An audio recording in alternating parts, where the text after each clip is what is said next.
Darang giputol ko mga idol oh. Araw. Lahi na po ni sa katong kagainan, katong daghang tugtunok. Karon darang naman to diri oh. Darang mga idol oh.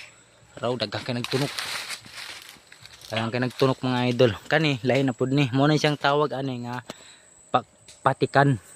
Patikan na mga idol.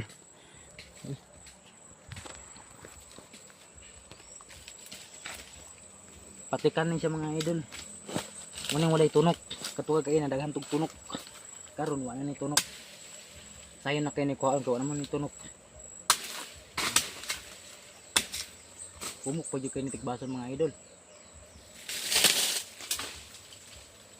Muna patikan pang sagol ni sa traw ni tanan. Yang sa isagol ni mo ani tinapawa, udong, babihon, mantika, tuyo, bumbay ahas. Matik na. Karito ilabas.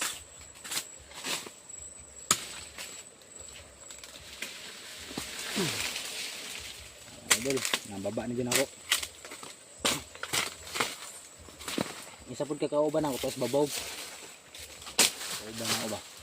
Ngita bud sa ani. Ito man. Nakita ang mga idol, walay tunok no. Katugag kay na grabe tug tunok. Karon, wala tunok ni. Dali na kay na panitan sa mga idol kapag ina nga. Muan pa man kay grabe tunok.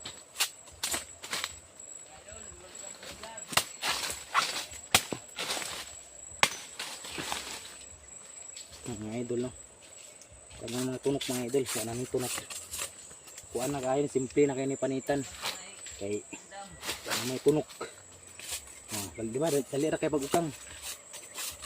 Bungutan na lang mo mga idol kung say reaction ninyo ani kung makita mo ani. Pagluto na ko niya ani mga idol. Ara ano na naman sa mga idol, kuhaan na naman diring kilid-kilid ano mo. Ano pa naman diri ang mga idol oh. Kanlaton nimo ba? Naon. Di kuha no.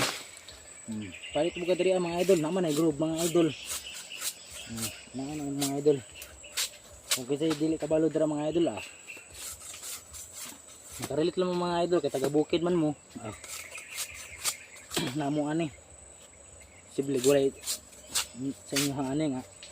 Kanang nang taga bukid. Gawas ng taga syudad kay may ngani. Syudad no. Ani kay epektibo kayo ni. Lami po ni sa mga idol. Butangan nimo og pansit canton og kuan ba? Kutsaw na baka. Ay budak. Ayo atong baka nga kuan ha buhi ha kay.